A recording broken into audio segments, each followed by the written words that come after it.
Hello दोस्तों। महाभारत के युद्ध के बाद हुई थी 9 बड़ी घटनाएं जिन्हें जानकर आप हो जाएंगे हैरान। महाभारत का युद्ध जो वर्तमान हरियाणा राज्य के कुरुक्षेत्र में लड़ा गया था, मानव इतिहास में अब तक लड़े गए सबसे भयावह युद्धों में से एक माना जाता है। धर्म ग्रंथों के अनुसार यह युद्ध इतना विनाशकारी था कि केवल 18 दिनों तक चलने के बावजूद इसमें लगभग 80% भारतीय पुरुष आबादी की मृत्यु हो गई। महाभारत ग्रंथ में 1/4 से अधिक हिस्से में मात्र इस युद्ध का वर्णन किया गया है। महाभारत का परिणाम 45 लाख की सेना के बीच में महाभारत का युद्ध 18 दिनों तक चला और इस युद्ध में कुल 18 योद्धा ही जीवित बचे थे।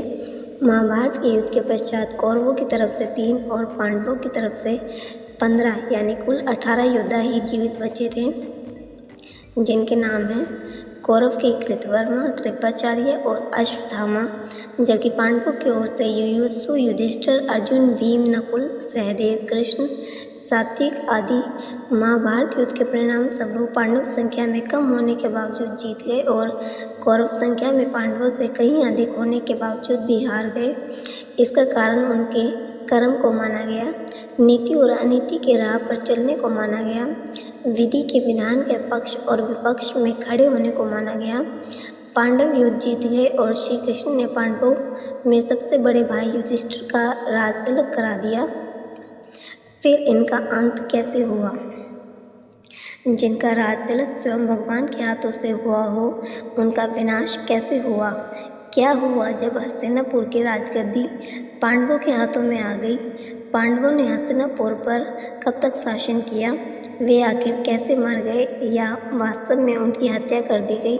और सबसे महत्वपूर्ण बात, भगवान कृष्ण के साथ क्या हुआ? ऐसे कई सवाल मन में उठते हैं या उन सवालों के उत्तर देने का प्रयास किया गया है। राजतिलक और शाप का संबंध। कुरुक्षेत्र का युद्ध जीतने के बाद पांडवों को हस्तिनापुर का शासन मिला।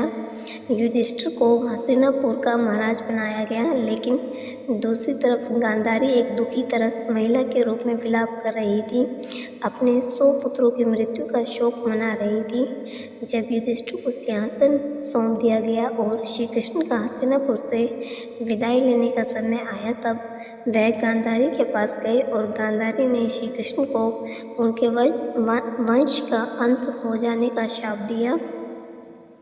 पांडवों का राजकाज।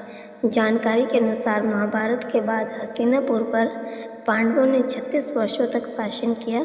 इस बीच गांधारी का शाप अपना असर दिखाने लगा और श्री कृष्ण की नगरी द्वारिका में एक अशुभ घटना घटी।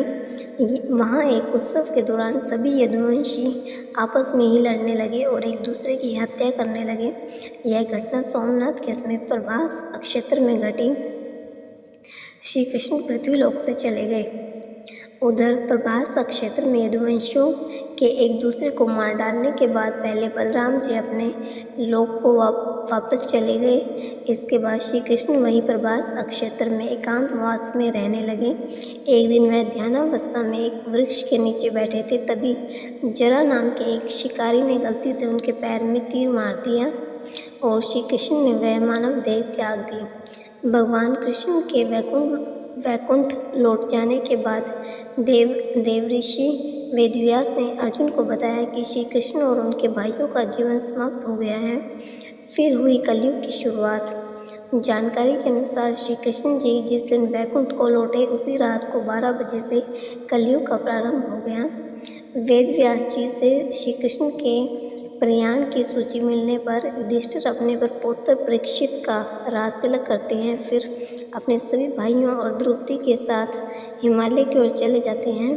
महाभारत के अनुसार हिमालय से वह स्वर्ग चले जाते हैं और इस यात्रा में एक कुत्ते के रूप में आए यमदेव उनका मार्गदर्शन करते हैं।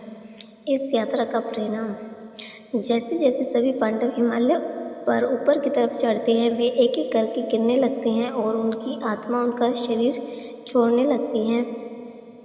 यह क्रम द्रौपदी के साथ शुरू होता है और भीम की मृत्यु पर समाप्त होता है। उनकी मृत्यु के कारण उनकी इच्छाओं, आकांक्षाओं और उनके गर्व के कारण होने वाली परेशानियों से जुड़े हैं।